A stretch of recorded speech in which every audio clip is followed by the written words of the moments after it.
All right, good morning, everyone.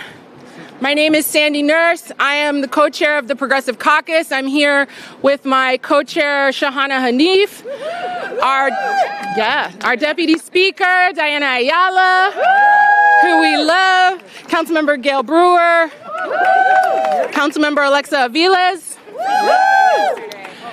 And we're here today to lift up in the final stretch of our budget the demand for affordable housing and investments in affordable housing. Particularly, we're calling for a $2.5 billion investment in our campaign for Homes Now and Homes for Generations.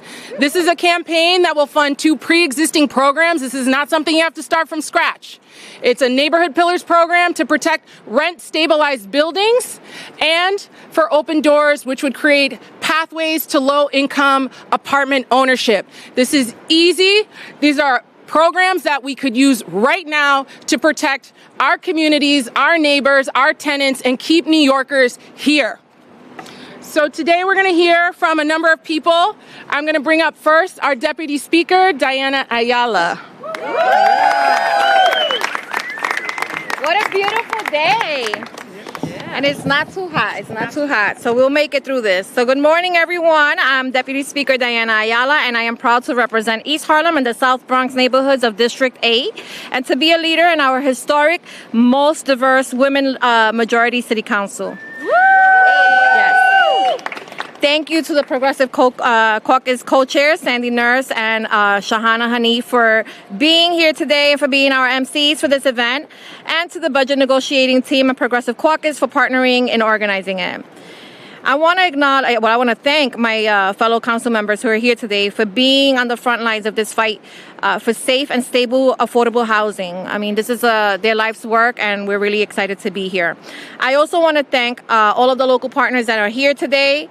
This is a crucial budget for our city and a critical moment for our future. We are at a fork in the road. Evictions and homelessness in our city have been skyrocketing with the number of New Yorkers unhoused at its highest since the Great Depression. The rental housing vacancy rate is at its lowest level in history, demonstrating that our city has too few homes for New Yorkers, especially those who need them at the most affordable levels. Against this dire backdrop, New Yorkers are relying on the city to deliver a budget that centers their needs by investing in creating and preserving more affordable housing. That must include investments in affordable rental and home ownership opportunities because they are key to health, safety, and dignity for all New Yorkers. Most New Yorkers and people across the United States are just one disaster away from experiencing homelessness. I know this all too well because of my own experience with homelessness and housing insecurity. That's why the council is pushing the administration to increase capital spending on affordable housing and home ownership opportunities, including $2.5 billion in capital funding per year for affordable housing. We are also calling for HPD to update its term sheets and financing terms to ensure that housing programs are being fully utilized to maximize the creation and preservation of affordable rental and home ownership opportunities. As a government, it is our responsibility to address these intersecting crises and help New Yorkers. The next few days will be critical for our city and the communities that we represent. We must choose a responsible, smart approach that invests in our city's success and lay the foundation for our future. And I just want to take a moment to also acknowledge the inequalities in funding for NYCHA. And I know that it isn't something that, we were prepared to speak on today, but I could not walk away from this opportunity today. I represent the highest number of public housing developments in the entire city of New York. And we have individuals that are living today in severely dilapidated housing that we don't 100% control, but that we are responsible for overseeing. These are New Yorkers, these are our neighbors, these are our friends, our family members, and we cannot continue to not fund and to pretend that we are not facing a crisis in our NYCHA developments. It is embarrassing, it is criminal, and it needs to change today. So I am also asking for serious investments in NYCHA. Thank you. Thank you, Deputy Speaker Ayala. You heard it from her. We need investments in NYCHA. We need investments in our rent-stabilized apartments. And we need pathways. And we need pathways for families to have opportunities to own. So we're just going to do a quick roll call because I know some people have to leave. We want to thank everyone who's been here. I see CIR-SEIU is here. We got New Economy Project. We got Housing Justice for All. We got Cypress Hills LDC, that's my hood. New York Communities for Change. Citizen Action. And anyone else I missed, I'm so sorry. We'll keep shouting you out. I think we have Jay Fredge here. ANHD. Fifth Avenue Committee. It's just gonna keep going and going. All right, so next up we're gonna hear from one of our vice chairs from the Progressive Caucus. That's Carmen de la Rosa.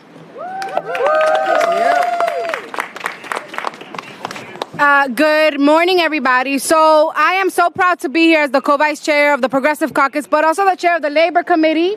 And I know Labor's in the house this morning. We are here because we are at the finish line, but we can't deliver a budget that makes sense to our communities if we're not prioritizing affordability, the creation of affordable housing, and the creation of affordable home ownership. Communities in Northern Manhattan, like the community that I represent, desperately need to ensure that when buildings go dilapidated, that we have the ability to have community control.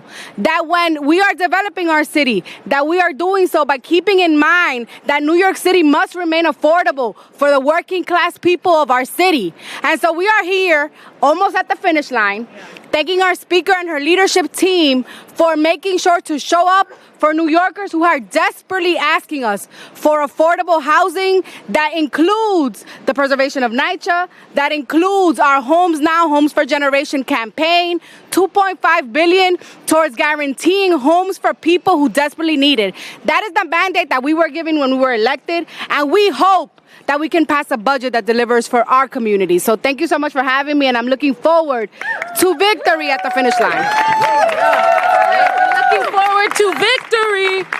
All right, I also want to mention WFP is here. I just saw you had. And we've been joined by Councilmember Carlina Rivera and Chris Marte, Pedina Sanchez. And if I missed anyone else, I'll do it again. Next up, we're going to hear from Dr. Muhammad Azam from CIR-SEIU. Thank you, everyone. Good morning. This is Dr. Muhammad, and I'm a physician, psychiatry resident in the Brooklyn. And I'm here to join hands together in this great struggle for just struggle and fighting for the budget. So CIR members are proud to be in this fight with you all. And on behalf of my fellow CIR members who are the frontline physicians of the public and the safety net hospitals in the city, I want to make something very clear to everyone here, and most importantly to respected Mayor Adams, that housing is the healthcare. So housing is the healthcare. Housing security is central to a person's physical and the mental health, and studies have shown that unstable and poor quality of housing is consistently associated with poor health outcomes.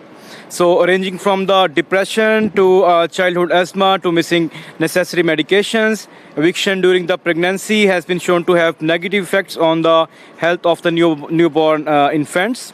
And displacement of the school-age children results in the worsening behavioral and academic outcomes. So the mayor must agree to the budget that addresses the housing crisis.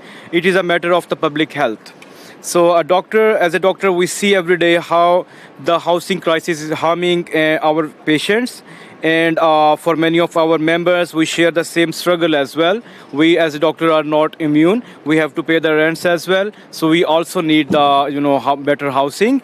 And for us and for the sake of our patients, we need a budget that invests in the working people in the New York City. And we will, we join hands together with all the great people who are advocating for the same, and request for the budget for the sake of the better housing, because housing is healthcare. Housing is healthcare. Housing is healthcare. Thank you so much. Thank you.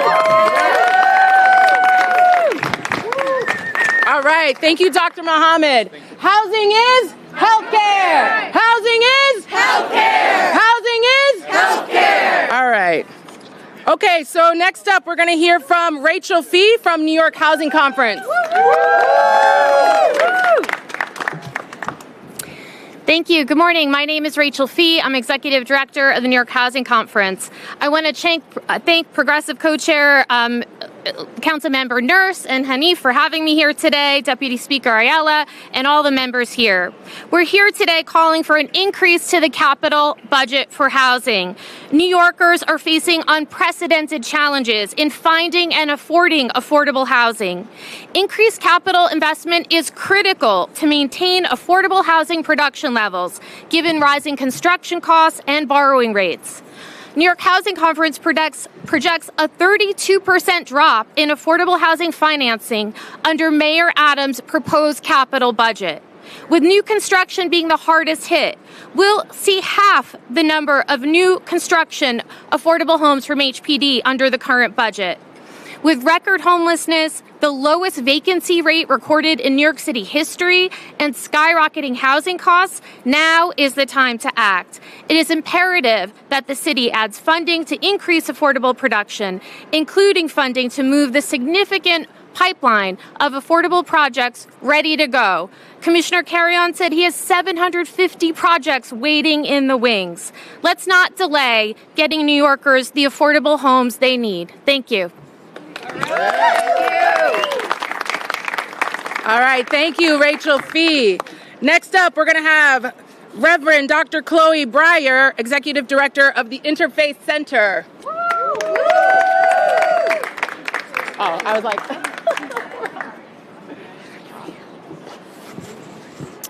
Good morning and greetings from the Interfaith Center of New York and the Episcopal Diocese of New York. A great rabbi once said, lamenting, "Foxes have holes, birds of the air have their nests, the Son of Man has nowhere to lay his head." In saying this to his disciples, Jesus pointed to the universal and human truth that all people need a place to call home. Like food and water and the air we breathe, a home is essential both to our survival and to our flourishing. And that is why, at the time when 1/3 of New Yorkers spend more than half of their income in rent, and home ownership is half what it is, percentage-wise, in the rest of the country, and tens of thousands of New Yorkers go to their jobs or take their kids to school from a shelter, we are calling on Mayor Adams to fulfill the promise of the work he is trying to begin with the city of Yes, with the billions that are needed to invest in affordable housing. This is the promise he made in his campaign, and this is the promise we are asking him to fulfill. More than 70 faith leaders have joined New York City's councils, community boards, development corporations, and signed on to this Housing Now plan, which calls for investments that would create 3,100 new affordable housing units, helping the mayor fulfill his own promise. This is the only way to make sure that for so many working families of this city, the middle income, the long-time unhoused, and the newly arrived New Yorkers will be able to find now and in the future to be able to truly call this great city home. Thank you. Thank you. Okay. All right. Thank you, Dr. Chloe, Reverend Dr. Chloe. We're cranking through it. We know y'all are hot. Bear with us. We're moving through it. All right, next up, yeah, we are fired up. We are, literally. Next up, we have Emily Goldstein from the ANHD. Good morning, and thank you. I'm going to keep it brief because it's hot out here. My name is Emily Goldstein. I'm the Director of Organizing and Advocacy at the Association for Neighborhood and Housing Development, or ANHD. We are dedicated to making sure that all New Yorkers have the opportunity to access safe, secure, affordable housing and to live in thriving communities of their choice. What we know is that we cannot simply build our way out of this affordability crisis. We need a holistic approach that puts just as much investment and just as much emphasis on preservation as it does on new construction, and that looks at both rental housing and at home ownership. And that's why the capital investments of the Homes Now, Homes for Generations campaign are so critical to the future of affordability in New York City. Tenant organizers and tenant leaders in neighborhoods throughout the city are organizing to try to preserve basic functioning and acceptable conditions in their buildings, despite the actions of negligent and irresponsible landlords. Meanwhile, mission-oriented, affordable housing providers are, desperate to purchase, rehab, and preserve that same housing, but it can't be done without the resources being there. And that's why deepening investment in the Neighborhood Pillars program is so important, so that we actually invest in the long-term preservation and safety of the affordable housing we have, while at the same time ensuring that we invest in the Open Doors program so that we have not only rental opportunities in our city, but also home ownership opportunities for low and moderate income families, which are a crucial measure for helping to close the racial wealth gap. So I want to thank everyone who's here. I want to thank the Progressive Caucus and the City Council as a whole for, really doubling down and prioritizing this fight for preservation and for affordable home ownership as part of a holistic affordable housing process. Thank you.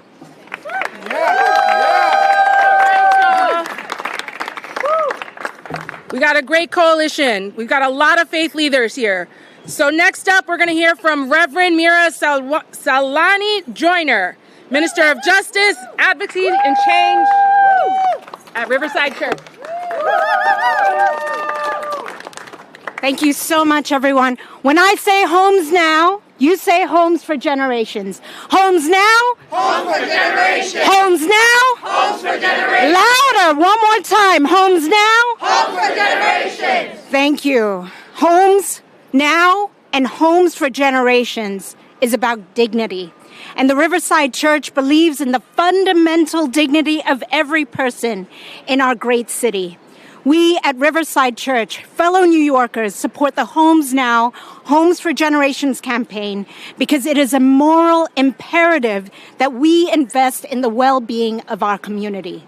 Investing in the well-being of our community and investing in their dignity means that people don't worry about meeting rent on time. They don't worry about bills. They don't have to worry about health care. They don't have to worry about educating their children, getting access to food, paying for home care services, paying for child care.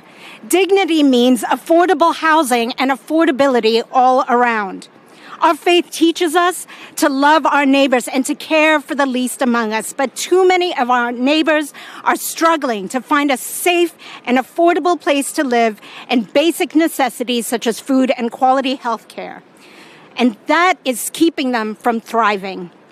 Our diverse community, people who have lived here for generations, are New York's greatest assets because we make New York City the vibrant and eclectic city that it is and attract people from all over the world who just by the nature of who we are want to come here to visit our great city. But our communities are leaving in droves because this city is becoming no longer affordable to live. So we need our leaders, we need our mayor to invest in us so that our children and our children's children can continue to build on this city that we call home. We need our leaders to invest in permanently affordable housing. And we need, because this isn't just about merely allocating funds, we are affirming the inherent worth of every individual who powers this city. We are making investments to protect our teachers, healthcare workers, service industry workers, and all the people that contribute to the vibrancy of this city so that they can afford to live here with dignity and security. So supporting this campaign is not just a policy choice. It is a moral obligation, and we are asking Mayor Adams to demonstrate his compassion and commitment to justice by standing with all of us here to make New York City a place where everyone has an opportunity to flourish. Thank you, and God bless. All right, thank you to all our faith leaders who have come out, and you heard it first. Mayor Adams, invest in housing. Thank you so much. All right, so our housing and buildings chair has to leave, so we're going to bump her up because we don't want to have a housing rally without hearing from our housing chair. So Pirina Sanchez, come on over. I'm not as tall as Sandy. Good morning, everyone. I just wanted to say 30 seconds worth of a reminder. The mayor campaigned on a promise to invest $4 billion per year in affordable housing to go to HPD for production and preservation and to NYCHA. And to date, we have not gotten anywhere near that promise. This campaign on Homes Now and Homes for Generation is very clear. We have a housing shortage in the city of New York. We have a functional vacancy rate of 0. If you are a low-income individual, unless you live in an affordable home, you will not be able to find one. And that is true for so many who have faced fires. In my district, the people who lived in the collapsed units at 1915 Billingsley have not been able to find an affordable home because we do not have enough. So, Mayor, you promised a $4 billion investment in housing. Here we are sharing with you how we can spend that money, how we can invest in preservation through neighborhood pillars and in new construction of homeownership opportunities through Open Door. Let's get it done. We don't have much time left. We need you to come over to our side. Thank you. Yeah. Thank you, Councilmember Sanchez. Next up, we have Councilmember Gail Brewer. Thank you very much. I do want to thank the state and Brian Kavanaugh, who is a state senator, because good cause, as an example, is working. Why in the world can't we do something similar in the city of New York? I have one building. Everybody is saved on a market rate because of that bill. We're not doing anything close to that with the mayor. So there's 10 different things really quickly. Number one, with NYCHA, for goodness sakes, at least maybe not $80 billion to fix the roofs, but for goodness sakes, in my district, in one development, there are 40 vacant apartments which could be fixed up today for residents, and it's probably 5,000 citywide. That's NYCHA, just to start. Number two, I certainly support the $2.5 billion for capital, but how about all of the HDFCs and the tenant interim lease buildings? They're just sitting there, 79 in Bronx and Manhattan. They're not fixed up. That is all home ownership, and with oversight, it can be for the people who are most in need of housing. That could be tomorrow. Number three, I can't tell you how many, whether it's Atlantic Yards or Hudson Yards, promise. I got a whole space. 124 units promised. Nothing happens. Number four, I believe in, maybe others don't, mental health, homeless housing, if it's an SRO or a hotel. But for goodness sake, right now, the city is tearing down buildings, starting from scratch, foundation up, building just only those who need shelter. For goodness sake, make that permanent housing. There's no need to make that to be for shelters. It makes no sense. Best schools in Manhattan, and you're building another shelter. Make that permanent housing. And then finally, I am very, very focused on Mitchell-Lamas. We have a lot of Mitchell-Lamas that are still left. They have to continue to exist as Mitchell-Lamas. Mr. Mayor, there are things you can do. Also, you need to hire some people at HPD. There's nobody in asset management who can do this work. I don't know if it's getting through the pipeline, you can't find the people, but whatever it is, you need people at HPD to do the work. Thank you very much. Thank you, Councilmember Brewer. there. Yes, we need people working at HPD. Let's get more folks. Next up, Councilmember Carlina Rivera. All right. Good morning, everyone. I know many of us have been at this for a couple decades already, whether it's through tenant support, legislative solutions. Certainly, it all leads back to the budget. We have a very clear ask, $2.5 billion over 5 years during an administration where the rhetoric has involved promises that include money for housing. We need housing so desperately. If this is not funded, we will see a further decline of units by a third when there is already scarcity. We are seeing rents increase 7 times higher than wages. We have a campaign, we have a plan. This is a vision, it needs implementation, it needs real resources, and we need a collaborator that is going to at least meet us halfway. The council is doing everything they can in funding initiatives to help people that are in need of home ownership support, tenants who are constantly worried about increases from the Rent Guidelines Board. And so Homes Now, Homes for Generations is the plan. We have to fund it now, and we demand nothing less. Thank you. We are moving. We had a lot of members join us. We're very grateful for the support of many members of the council. Recognizing Councilmember Rita Joseph is here as well today. Next up, I'm going to bring one more faith leader up. I'm so sorry I didn't read the spreadsheet properly, but Rabbi Abby Stein from Jews for Racial and Economic Justice. First of all, don't apologize. You're doing amazing here this morning. Good morning.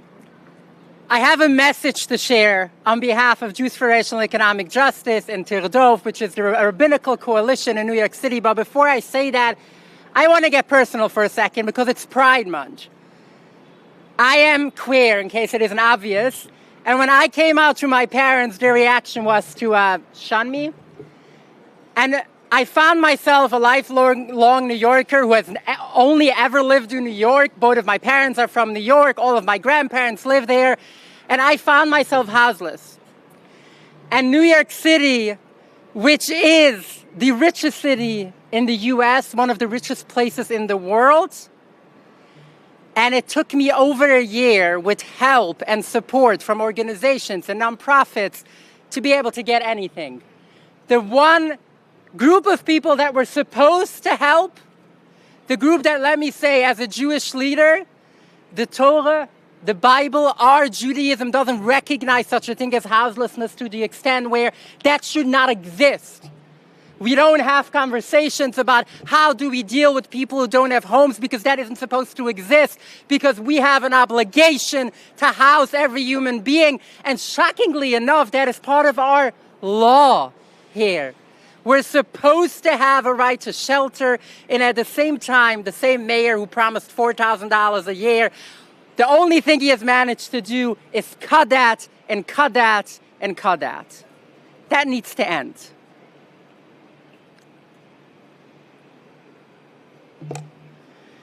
All New Yorkers deserve a safe place, but unfortunately, we are living in a city where even people and communities who are earning decent wages are struggling with a high cost of housing.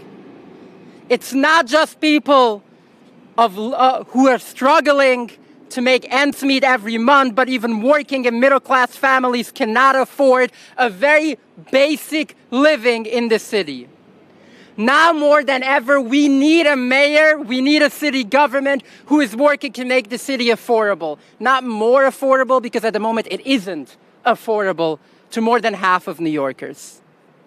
We need to fund a budget that invests in housing and education, including early childhood and libraries, and not just an NYPD budget, which seems to be the only thing this mayor doesn't know how to cut.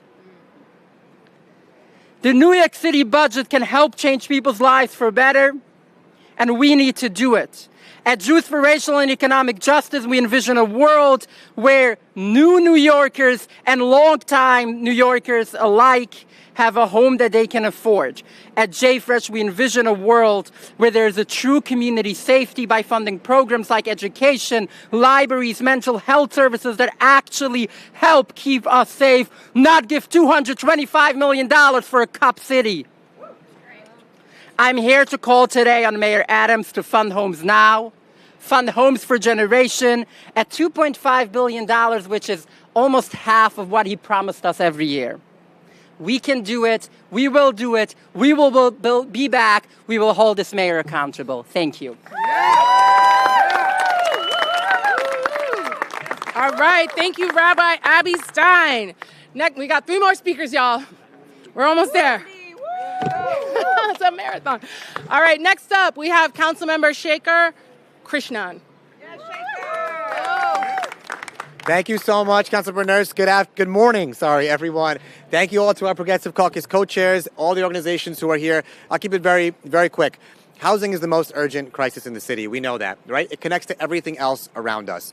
But we've never had actually ambitious proposals to really transform the incredible housing crisis that we face. I've seen it not only as a council member, but as a civil rights lawyer for tenants for over a decade, seeing their plight, how hard it was for them not only to find housing, but to stay in housing.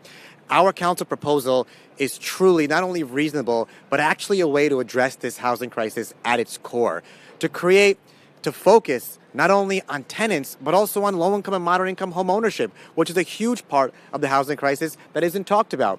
We've spent too much time as a city talking about the housing crisis and not enough time doing something about it. And it doesn't mean making changes around the edges. It actually means fundamentally changing the nature of housing, expanding opportunities for housing, and making sure that we are actually at its heart addressing this issue. That's exactly what the Homes Now, Homes for Generation proposal does, and that's why we need Mayor Adams to meet us in the middle and pass this proposal. Thank you all so much. We'll keep fighting until it happens. All right, I'm lying. Now we have 3 people. It always happens. Okay, next up we have Councilmember Lincoln Ressler. Thanks so much, Sandy. This is meant for your height. But it's good to be with you all. Thank you all for turning out and for showing up for Homes Now, Homes for Generations. You know, the affordable housing crisis is the #1 issue facing the people of New York City. And the radical, far-left, extremist Progressive Caucus has put forward a proposal to build on 2 long-standing existing HPD programs, to invest in home ownership and to make sure that the worst landlords in New York City are pushed out of the way and that we can bring in high-quality nonprofits to take over these buildings and ensure that people live in decent conditions. These programs have been in place for many, many years. Why Eric Adams has defunded them, I cannot understand. But this Progressive Caucus, this City Council, led by our Speaker, Adrian Adams, we are unified in demanding the type of significant new investment in affordable housing that our communities require, that our communities deserve. It is harder and harder to hold on in New York City.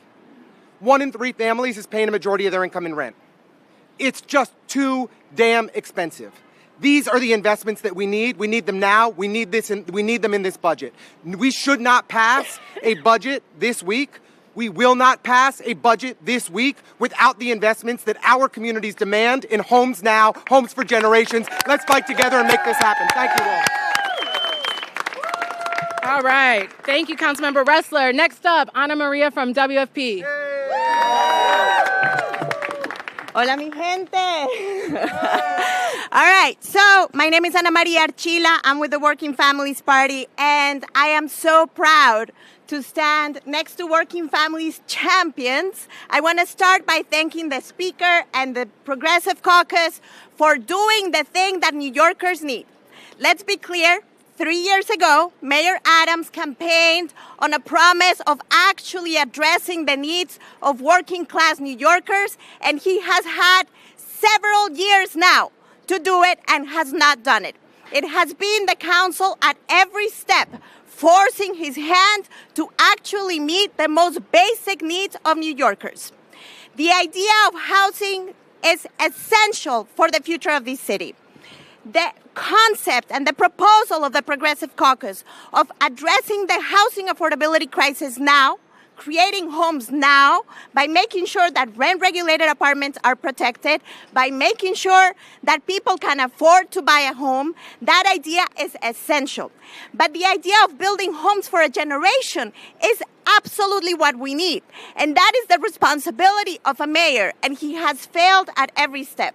So I want to thank the council, I want to thank the Progressive Caucus for actually giving the mayor an opportunity to meet his promise, giving the mayor an opportunity to address the needs of New Yorkers. This is a very simple concept. In order to have a working class New York, we need to have homes that people can afford. Because homes mean healthcare, homes mean health, homes mean community, homes mean safety. Every New Yorker wants to be able to live close to their families, and they are increasingly unable to do so because maybe an elder in the family has an affordable home, but their children cannot find one close by. So by not addressing the housing crisis, the mayor is breaking the fabric of the city and the fabric of families that need each other to be able to survive and live lives of dignity and joy. I want to just say that this idea is not impossible.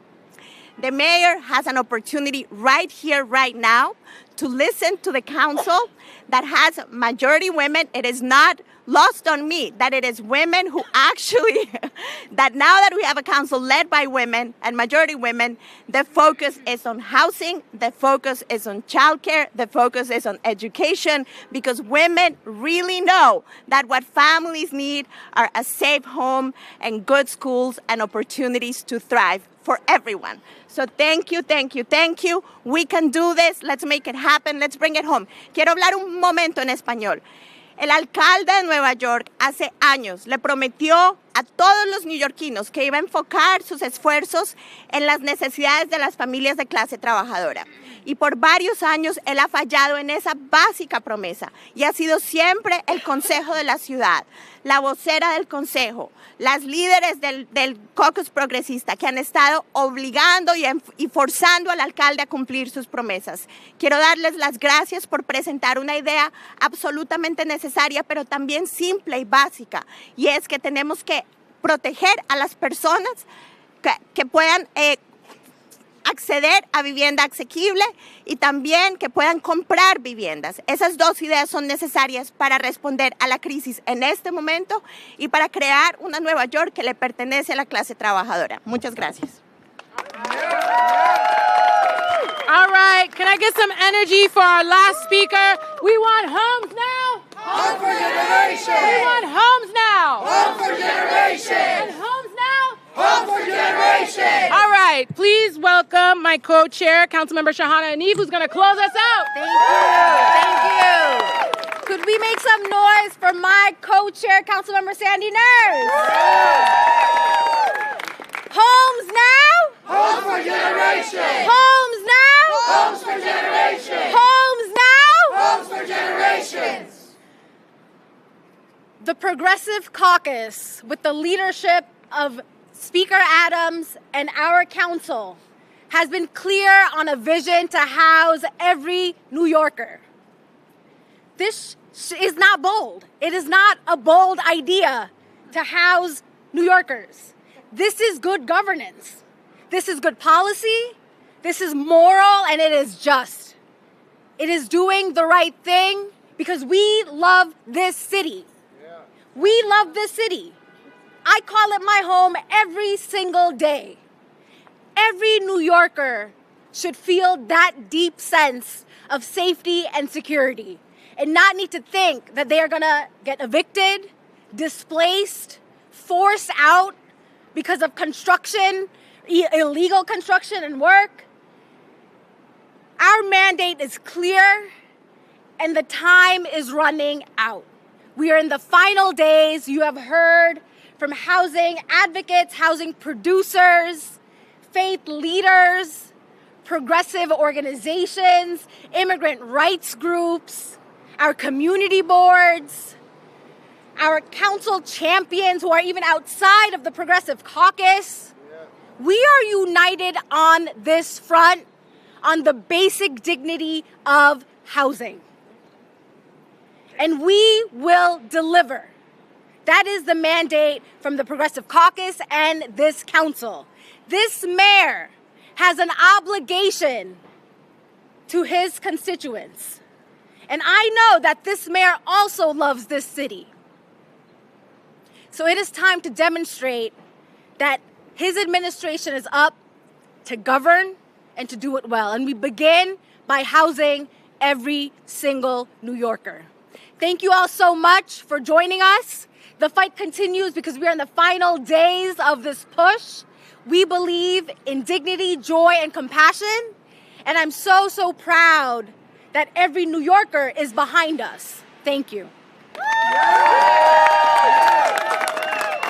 you all. You can be in the shade now. If you need some water, let us know. We'll grab you some cups. Thank you so much.